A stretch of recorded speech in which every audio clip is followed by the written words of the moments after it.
हरियाणा में खाली हुई राज्यसभा सीट के लिए बीजेपी नेताओं ने अपने सियासी गणित पर काम करना शुरू कर दिया है। लोकसभा चुनाव के दौरान कई नेताओं की नाराजगी भी देखने को मिली। इनमें सबसे पहला नाम कुलदीप बिश्नोई का माना जा सकता है।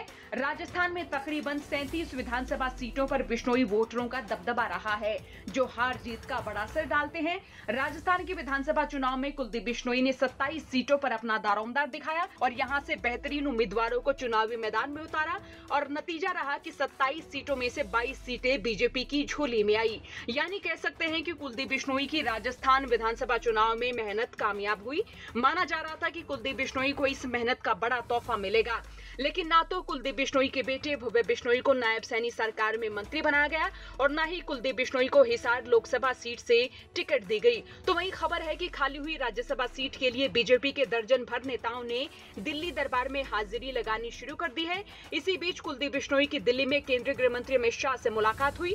अब कुलदीप बिश्नोई की अमित शाह से मुलाकात के बाद कई कयास लगाए जा रहे हैं। सवाल है कि क्या कुलदीप बिश्नोई राज्यसभा सीट पर दावेदारी के लिए तमाम कोशिशें कर रहे हैं? क्या 2 साल की राज्यसभा सीट के जरिए कुलदीप बिश्नोई अपने सियासी करियर का ग्राफ बढ़ाना चाहते हैं? बता दें, 4 महीने के बाद विधानसभा चुनाव होने हैं। राज्यसभा सीट और प्रदेश अध्यक्ष के जरिए बीजेपी अपने बटे हुए वोटरों को जोड़ने का काम कर सकती है। लोकसभा चुनाव के बाद चौधरी भजनलाल के समर्थकों में निराशा का माहौल रहा। कुलदीप बिश्नोई का सियासी करियर भी भाजपाई होने के बाद रफ्तार में नहीं दिखा और कह सकते हैं कि कुलदीप बिश्नोई फिलहाल खुद को बीजेपी के भीतर अनदेखा सा महसूस कर रहे हैं। अमित शाह से मुलाकात के बाद कुलदीप बिश्नोई ने अपने एक्स प्लेटफॉर्म पर तस्वीरें साझा करते हुए लिखा कि ऐतिहासिक फैसलों से जिसने देश को दी नई धार, ऐसा है जुबान के धनी अमित शाह जी का किरदार। आधुनिक भारत की राजनीति के चाणक्य माननीय गृह मंत्री श्री अमित शाह जी से आज आगामी हरियाणा विधानसभा चुनाव सहित कई अहम विषयों पर विस्तृत सकारात्मक चर्चा हुई। चुनावी राजनीति के आकलन में श्री अमित शाह जी का आकलन बेजोड़ है। आपका स्नेह हमेशा यूं ही बना रहे।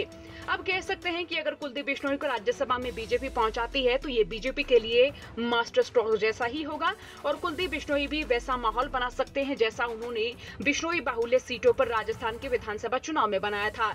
ये भी कह सकते हैं कि राज्यसभा जाना कुलदीप बिश्नोई के सियासी करियर के लिए माइलस्टोन बन सकता है।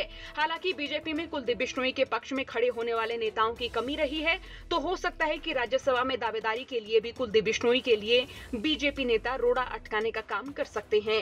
अब बीजेपी के पास राज्यसभा सीट और प्रदेश अध्यक्ष के जरिए खफा हुए वोटरों को लामबंद करने का मौका भी है। इसके साथ ही चौधरी भजनलाल के समर्थक भी इस दौरान निराशा में है, तो कह सकते हैं कि कुलदीप बिश्नोई के जरिए बीजेपी बम्पर फायदा भी ले सकती है।